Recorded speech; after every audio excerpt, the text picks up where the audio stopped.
ನಾನು ಹೇಳ್ತಾ ಇದ್ದೀನಲ್ಲ ಸ್ನೇಹಿತರೆ, 40 ಕಮಿಷನ್ ಇಲ್ಲ ಅಂತಲ್ಲ, ಕಮಿಷನ್ ಜಾಸ್ತಿ ಆಗಿದೆ. ಹಳೆ ಸರ್ಕಾರಕ್ಕಿಂತ ಜಾಸ್ತಿ ಆಗಿದೆ. ಅಂದರೆ ಪರ್ಸೆಂಟೇಜ್ ಹೇಳೋದು ಬೇಡ. ಯಾಕೆ ಗೊತ್ತಾ, ನಮಗೆ ಪರ್ಸೆಂಟೇಜ್ ಹೇಳ್ಬಿಟ್ಟು ನಾವು ನಮ್ಮ ಹಿಂದಿರ್ತಕ್ಕಂಥ ಕಾಂಟ್ರಾಕ್ಟ್ರುಗಳಿಗೆ ಅನ್ಯಾಯ ಮಾಡೋದು ಬೇಡ. ಪರ್ಸೆಂಟೇಜ್ ಜಾಸ್ತಿ ಆಗಿದೆ. ಅದು ಮಾನ್ಯ ಮುಖ್ಯಮಂತ್ರಿಗಳು, ಸಚಿವರು, ಕ್ಯಾಬಿನೆಟ್ ಇವರು ಅವರೆಲ್ಲ ದಯವಿಟ್ಟು ಅರ್ಥ ಮಾಡ್ಕೋಬೇಕು. ನಮ್ಮನ್ನು ಕರೆದು ಮೀಟಿಂಗ್ ಮಾಡಿದರೆ ನಾವೆಲ್ಲ ಹೇಳೋಕ್ಕೆ ತಯಾರಿದ್ದೀವಿ. ನಾವು ಇವತ್ತು ಬಂದಿರತಕ್ಕಂಥ ಉದ್ದೇಶ ಇಷ್ಟೇ. ನಮ್ಮ ಕಾಂಟ್ರಾಕ್ಟ್ರುಗಳು ಭಾಳ ಕಷ್ಟದಲ್ಲಿದ್ದೀವಿ. ನಾವು ಸುಮಾರು 37,000 ಕೋಟಿ ಪೆಂಡಿಂಗ್ ಬಿಲ್ ಇದೆ. ಆ ಪೆಂಡಿಂಗ್ ಬಿಲ್ಗೋಸ್ಕರ ಸುಮಾರು 2.5 ವರ್ಷದಿಂದ ಈ ಸರ್ಕಾರ ಬಂದ ಮೇಲೆ ಮಾನ್ಯ ಮುಖ್ಯಮಂತ್ರಿಗಳಿಗೆ ನಾವು ಮನವಿ ಮಾಡಿಕೊಟ್ಟು ಸುಮಾರು ದಿನ ಆದರೂ ಸಹ ಇದುವರೆಗೂ ನಮ್ಮ ಕಾಂಟ್ರಾಕ್ಟ್ರುಗಳಿಗೆ ಅವ್ರು ಸ್ಪಂದಿಸಿಲ್ಲ ಮಾನ್ಯ ಮುಖ್ಯಮಂತ್ರಿಗಳು. ಹಾಗೆ ಚೀಫ್ ಸೆಕ್ರೆಟರಿ ಅವ್ರಿಗೆ ಕೊಟ್ವಿ, 8-10 ಜನ ಮಿನಿಸ್ಟರ್ಸ್ಗೆ ಅವ್ರಿಗೆಲ್ಲ ಕೊಟ್ವಿ. ಅವರೆಲ್ಲ ಕರೆದು ಮೀಟಿಂಗ್ ಮಾಡ್ತಾರೆ, ಬಟ್ ಯಾವುದೂ ಪ್ರಯೋಜನ ಆಗ್ತಾ ಇಲ್ಲ. ಈ ಸರ್ಕಾರದಲ್ಲಿ ನಮ್ಮಿಂದ ಸರ್ಕಾರ ಬಂದಿದೆ, ನಮ್ಮಿಂದ ಮಾನ್ಯ ಮುಖ್ಯಮಂತ್ರಿಗಳು ಅದನ್ನು ಮರ್ತುಬಿಟ್ಟಿದ್ದಾರೆ. ನಮ್ಮ ಕಾಂಟ್ರಾಕ್ಟ್ರು ಹೋರಾಟದಿಂದನೇ ಸರ್ಕಾರ ಬಂದಿರೋದು ಅಂತಂದೇಳಿ ಮಾಧ್ಯಮದ ಮುಖಾಂತರ ನಾನು ಇವತ್ತು ಜ್ಞಾಪಕ ಮಾಡಿಸ್ತಾ ಇದ್ದೀನಿ. ನಮ್ಮದು ಹೋರಾಟ ಇಷ್ಟೇ. ನಮಗಿರ್ತಕ್ಕಂಥ ಪೇಮೆಂಟ್ 2.5 ವರ್ಷ ಕಾದಿದ್ದೀವಿ. ನಿಮ್ಮ ಪ್ರೀತಿ, ವಿಶ್ವಾಸ, ಗೌರವ ಎಲ್ಲ ಇಟ್ಕೊಂಡು ಕಾದಿದ್ದೀವಿ. ನೀವು ಯಾವುದೇ ಥರವಾದ ಇದುವರೆಗೂ ಮೀಟಿಂಗ್ ಮಾಡಿಲ್ಲ. ಮೀಟಿಂಗ್ ಮಾಡಿ ಅನ್ನೋದೇ ನಮ್ಮದು ಉದ್ದೇಶ. ಅದಕ್ಕೆ 31 ಜಿಲ್ಲೆ ಎಲ್ಲರೂ ಪ್ರವಾಸ ಮಾಡಿಬಿಟ್ಟು ಎಲ್ಲ ಜಿಲ್ಲಾದಲ್ಲಿ ನಮ್ಮ ಮಾಧ್ಯಮ ಮಿತ್ರಗಳ ಜೊತೆ ಚರ್ಚೆ ಮಾಡಿಬಿಟ್ಟು ನಮ್ಮ ಸ್ಥಳೀಯ ಕಾಂಟ್ರಾಕ್ಟ್ರುಗಳ ಪ್ರಾಬ್ಲಮ್ಗಳು ಸಾಲ್ವ್ ಮಾಡಿಬಿಟ್ಟು 5/3/26ನೇ ತಾರೀಕು ಅಂದರೆ ಮಾರ್ಚ್ 5ನೇ ತಾರೀಕು ನಾವು ಬೃಹತ್ ಪ್ರತಿಭಟನೆ ಹಮ್ಮಿಕೊಂಡಿದ್ದೀವಿ. ನಮ್ಮದು ಉದ್ದೇಶ, ನಮಗೆ ಒಂದು ಸ್ಟ್ರೆಚ್ಚಲ್ಲಿ ಈಗಿರ್ತಕ್ಕಂಥ 37,000 ಕೋಟಿ ಒಂದು ಸ್ಟ್ರೆಚ್ಚಲ್ಲಿ ಕೊಡಬೇಕು ಅನ್ನೋದು ನಮ್ಮದು ಒತ್ತಾಯ ಇದೆ. ಇದನ್ನು ನಿಮ್ಮ ಮುಖಾಂತರ ನಾವು ಮಾನ್ಯ ಮುಖ್ಯಮಂತ್ರಿಗಳಿಗೆ ಮನವಿ ಮಾಡಿಕೊಡ್ತಾ ಇದ್ದೀವಿ. ಇವತ್ತು ಪ್ರಥಮವಾಗಿ ಮಂಡ್ಯ ಜಿಲ್ಲೆ ಪ್ರವೇಶ ಮಾಡ್ತಿದ್ದೀವಿ.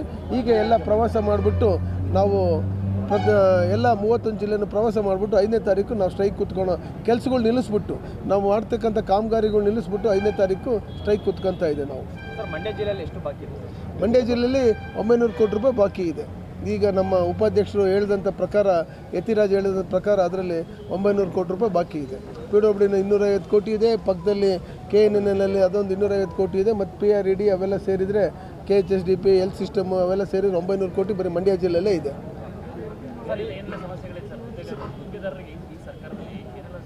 ಸರ್, ಗುತ್ತಿಗೆದಾರರು ಈ ಸರ್ಕಾರದಲ್ಲಿ ಗುತ್ತಿಗೆದಾರರನ್ನು ಮರ್ತುಬಿಟ್ಟಿದ್ದಾರೆ ಮಾನ್ಯ ಮುಖ್ಯಮಂತ್ರಿಗಳು. ಯಾಕೆ ಹೇಳ್ತಿದ್ದೀವಿ ಅಂದರೆ, ಯಾಕೆ ನಾವು ಮಂಡ್ಯದಿಂದ ಅಷ್ಟು ಪ್ರಾರಂಭ ಮಾಡಿದ್ವಿ. ಮಂಡ್ಯ ಹೋರಾಟಕ್ಕೆ ಭಾಳ ಫೇಮಸ್ ಆಗಿರ್ತಕ್ಕಂಥ ಒಂದು ಸ್ಥಳ ಮಂಡ್ಯ. ಇಲ್ಲಿ ಸಕ್ಸಸ್ ಎಲ್ಲ ಹೋರಾಟಗಳೆಲ್ಲ ಇಲ್ಲಿ ಏನು ಯಾರು ಹೋರಾಟ ಮಾಡಿದಾರೋ, ಯಾರು ಹೋರಾಟ ಪ್ರಾರಂಭ ಮಾಡಿದಾರೋ ಇಲ್ಲಿಂದ ಎಲ್ಲ ಸಕ್ಸಸ್ ಆಗಿದ್ದಾವೆ. ಸೊ ಆ ಒಂದು ಮಾಹಿತಿ ಮೇರೆಗೆ, ಆ ಒಂದು ಇತಿಹಾಸದ ಮೇಲೆ ನಾವು ಮಂಡ್ಯದಿಂದನೇ ನಾವು ಪ್ರಾರಂಭ ಮಾಡ್ತಾಯಿದ್ದೀವಿ. ಸರ್, ಬಾಕಿ ಉಳಿಸ್ಕೊಳ್ಳೋಕೆ ದುಡ್ಡು ಕೊಡ್ತಾ ಇಲ್ಲ. ಸರ್ಕಾರದಲ್ಲಿ ದುಡ್ಡಿಲ್ಲ, ದುಡ್ಡು ಕೊಡ್ತಾ ಇಲ್ಲ. ನಮ್ಮಲ್ಲಿ ಮೀಟಿಂಗ್ ಯಾವುದು ಕರೀತಾ ಇಲ್ಲ. ನಮ್ಮ ಪ್ರಾಬ್ಲಮ್ ಸಾಲ್ವ್ ಮಾಡ್ತಾ ಇಲ್ಲ. ಬರೀ ದುಡ್ಡೇ ಒಂದು ಅಂತಲ್ಲ, ನಮಗೂ MDP ಪ್ರಾಬ್ಲಮ್ ಇದೆ, GST ಪ್ರಾಬ್ಲಮ್ ಇದೆ, ನಮ್ಮದೇ 10 ವರ್ಷದ ಲೈಸೆನ್ಸ್ ಪ್ರಾಬ್ಲಮ್ ಇದೆ. ಯಾವುದೂ ಇದುವರೆಗೂ ಸಾಲ್ವ್ ಆಗ್ತಾ ಇಲ್ಲ. ಅದಕ್ಕೆ ನಮ್ಮದು ಈಗೇನು ಗೊತ್ತಾ, ಹೋರಾಟದ ಮುಖಾಂತರ ಅವರಿಗೆ ಎಚ್ಚರಿಕೆ ಕೊಡೋಣ ಅಂತಂದು ಹೇಳ್ಬಿಟ್ಟು ನಾವು ಪ್ರಾರಂಭ ಮಾಡ್ತಾ ಇದ್ದೀವಿ. ಹಿಂದೆ 40% ಸರ್ಕಾರ ಅಂತ ಒಂದು ಆರೋಪ ಇತ್ತು. ಇವಾಗ ಯಾವ ರೀತಿ ಇದೆ? ಇಲ್ಲ, ಇಲ್ಲಿ ಭ್ರಷ್ಟಾಚಾರ ಇಲ್ಲ ಅಂತಲ್ಲ ಸ್ನೇಹಿತರೆ, ಭ್ರಷ್ಟಾಚಾರ ಇದೆ, ಜಾಸ್ತಿ ಆಗಿದೆ. ಹಳೆ ಸರ್ಕಾರಕ್ಕಿಂತ ಭ್ರಷ್ಟಾಚಾರ ಜಾಸ್ತಿ ಆಗಿದೆ. ಆದರೆ ನಮ್ಮದು ಭ್ರಷ್ಟಾಚಾರದ್ದು ಪರ್ಸೆಂಟೇಜ್ಗಿಂತ ಜಾಸ್ತಿ ನಮ್ಮದು ಇಂಪಾರ್ಟೆನ್ಸ್ ಕೊಡಬೇಕಾಗಿರೋದು. ಪಾಪ ಸಣ್ಣ ಕಾಂಟ್ರಾಕ್ಟ್ರುಗಳು ಪೇಮೆಂಟ್ ಆಗಿಲ್ಲ. ಗುಂಡಿ ಮುಚ್ಚಿರೋದಕ್ಕೆ ಪೇಮೆಂಟ್ ಕೊಟ್ಟಿಲ್ಲ.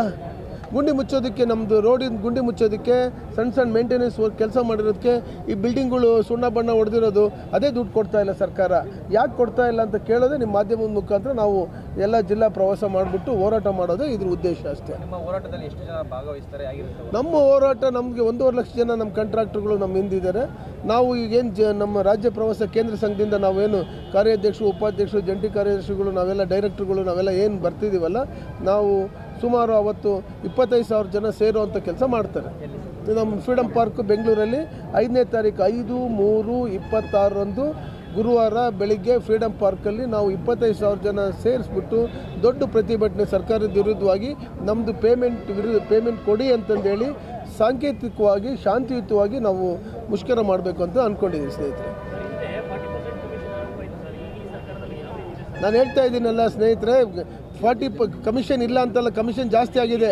ಹಳೆ ಸರ್ಕಾರಕ್ಕಿಂತ ಜಾಸ್ತಿ ಆಗಿದೆ. ಅಂದರೆ ಪರ್ಸೆಂಟೇಜ್ ಹೇಳೋದು ಬೇಡ. ಯಾಕೆ ಗೊತ್ತಾ, ನಮಗೆ ಪರ್ಸೆಂಟೇಜ್ ಹೇಳ್ಬಿಟ್ಟು ನಾವು ನಮ್ಮ ಹಿಂದಿರ್ತಕ್ಕಂಥ ಕಾಂಟ್ರಾಕ್ಟ್ರುಗಳಿಗೆ ಅನ್ಯಾಯ ಮಾಡೋದು ಬೇಡ.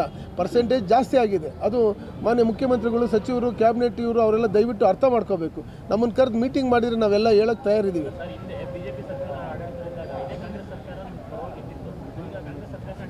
ನಮಗೆ ಯಾವ ಸರ್ಕಾರನೂ ನಮ್ಮ ಪರವಾಗಿ ನಿಂತ್ಕೊಂಡು ಅಂತಂದೇಳಿ ನಾವು ಹೇಳೋದಿಲ್ಲ. ನಮ್ಮದು ಹೋರಾಟನೇ, ನಮ್ಮ ಇರ್ತಕ್ಕಂಥ 1.5 ಲಕ್ಷ ಜನನೇ ನಮಗೆ ಹೋರಾಟದ ಬೆನ್ನೆಲುಬು.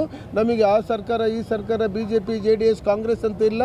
ಮಾನ್ಯ ವಿರೋಧ ಪಕ್ಷಗಳಿಗೂ ಅಷ್ಟೇ ನಾವು ಮನವಿ ಮಾಡ್ಕೊಳ್ತಾ ಇದ್ದೀವಿ. ಅವ್ರು ನಮಗೆ ಪೇಮೆಂಟ್ ಕೊಡಿಸಿ, ನಮ್ಮ ಸಂಘಟನೆಗೆ ಸಪೋರ್ಟ್ ಮಾಡಿ, ನಮ್ಮ ಇದಕ್ಕೆ ಈ ಮುಖಾಂತರ ನಮಗೆ ಸಪೋರ್ಟ್ ಮಾಡಿ ಅಂತಂದು ಹೇಳ್ಬಿಟ್ಟು ಅವ್ರಿಗೆ ಇದು ಮಾಡ್ತಾಯಿದೆ. ಯಾಕೆ ನಮಗೆ ಬರ್ತಕ್ಕಂಥ 37,000 ಕೋಟಿ 3 ವರ್ಷದಿಂದ ಪೆಂಡಿಂಗ್ ಬಿಲ್ ಇದೆ. 3 ವರ್ಷದಿಂದ ಇದ್ದಾವೆ ಎಲ್ಲ. ನಿಮ್ಮ ನೀರಾವರಿ ಇಲಾಖೆ ನಿಗಮಗಳಾಗಿರ್ಬೋದು, PWD ಆಗಿರ್ಬೋದು, JJM ಆಗಿರ್ಬೋದು. JJMನಲ್ಲಿ ವಿಷ ಕುಡಿಯೋ ಪರಿಸ್ಥಿತಿ ಬಂದಿದೆ. JJM ಮನೆ ಖರ್ಗೆ ಸಾಹೇಬ್ರನ್ನ ಹೋಗಿ ಭೇಟಿ ಮಾಡಿದ್ದೀವಿ. ಹ್ಯಾಂಡಿಂಗ್ ಓವರ್ ಆಗ್ತಿಲ್ಲ, ಫೈನಲ್ ಬಿಲ್ ಆಗ್ತಿಲ್ಲ, ಪೇಮೆಂಟ್ ಆಗ್ತಿಲ್ಲ. ಕಾಂಟ್ರಾಕ್ಟ್ರುಗಳು ನಮ್ಮ ಬ್ಯಾಂಕ್ಗಳೆಲ್ಲ ಫ್ರೀಸ್ ಆಗಿದ್ದಾವೆ. ನಮ್ಮದು ಒಡವೆ ವಸ್ತ್ರ ಇಟ್ಟಿರ್ತಕ್ಕಂಥ ಒಡವೆ ವಸ್ತ್ರ ಬಿಡಿಸ್ಕೊಳಕ್ಕಾಗ್ತಿಲ್ಲ. ಅಣ್ಣ ತಮ್ಮಗಳು ಅಕ್ಕ ತಂಗಿಯರ್ತಂಗೆ ಇಸ್ಕೊಂಡಿರ್ತಕ್ಕಂಥ ಪೇಮೆಂಟ್ಗಳು ದುಡ್ಡುಗಳು ಕೈ ಸಾಲ ಕೊಡೋಕ್ಕಾಗ್ತಾ ಇಲ್ಲ. ಇಂಥ ಪರಿಸ್ಥಿತಿ ಇರೋದ್ರಿಂದ ನಾವು ಹೋರಾಟ ಒಂದೇ ನಮಗೆ ಮುಖ್ಯ ಅಂತಂದೇಳಿ ನಾವು ಮನ್ಗಂಡು ನಮ್ಮದು ಕಾರ್ಯಕಾರಿ ಸಮಿತಿನಲ್ಲೆಲ್ಲ ಡಿಸೈಡ್ ಮಾಡಿಬಿಟ್ಟು ನಾವು ಈ ಹೋರಾಟಕ್ಕೆ ನಾವು ಭಾಗವಹಿಸ್ತಾ ಇದ್ದೀವಿ. ತಾವುಗಳು ನಿಮ್ಮಲ್ಲಿ ರಿಕ್ವೆಸ್ಟ್ ಮಾಡ್ಕೊಳ್ಳೋದಷ್ಟೇ, ಮಾಧ್ಯಮ ಮಿತ್ರರ ಹತ್ರ ದಯವಿಟ್ಟು ಇದನ್ನು ಹೆಚ್ಚಿಗೆ ಪ್ರಚಾರ ಕೊಡಿ. ನಮ್ಮ ಬಗ್ಗೆ ಒಳ್ಳೇದು ಬರೀರಿ. ನಮ್ಮ ಕಷ್ಟಗಳನ್ನ ನೀವು ಅರ್ಥಕೊಂಡು ಮಾಡಿ, ನೀವು ನಮ್ಮ ಅಣ್ತಮ್ಮಗಳಿದ್ದಂಗೆ ಅಂತೇಳಿ ನಿಮ್ಮ ಹತ್ರ ನಾವು ಮನವಿ ಮಾಡ್ಕೊಳ್ತೀವಿ. ಹಿಂದೆ ನಿಮ್ಮ ಬೆನ್ನಿಗೆ ನಿಂತಿದ್ದ ಕಾಂಗ್ರೆಸ್ ಸರ್ಕಾರನೇ ಈ ಭ್ರಷ್ಟಾಚಾರ ಮಾಡಿದ್ರೆ ನಿಮ್ಮ ಪರಿಸ್ಥಿತಿ ಆಗಿರುತ್ತೆ. ಸರ್ಕಾರ ಮರ್ತುಬಿಟ್ಟಿದೆ. ನಮ್ಮ ಕೆಂಪಣ್ಣವರು ನಮ್ಮ ಮಾಜಿ ಅಧ್ಯಕ್ಷರು ಕೆಂಪಣ್ಣವರು ಹೋರಾಟದಿಂದನೇ ಕಾಂಗ್ರೆಸ್ ಬಂದಿದೆ ಅನ್ನೋದು ಮರ್ತುಬಿಟ್ಟಿದೆ. ಈಗ ಅದನ್ನು ಜ್ಞಾಪಕ ಮಾಡಲಿ ಅಂತಂದೇಳಿ ನಾವು ಈ ಹೋರಾಟ ಪ್ರಾರಂಭ ಮಾಡ್ತಿದ್ದೀವಿ. ಕರ್ನಾಟಕ ನ್ಯೂಸ್ ಡಿಜಿಟಲ್ ಚಾನಲ್ ಅನ್ನು ಈಗಲೇ ಸಬ್ಸ್ಕ್ರೈಬ್ ಮಾಡಿ. ಧನ್ಯವಾದಗಳು.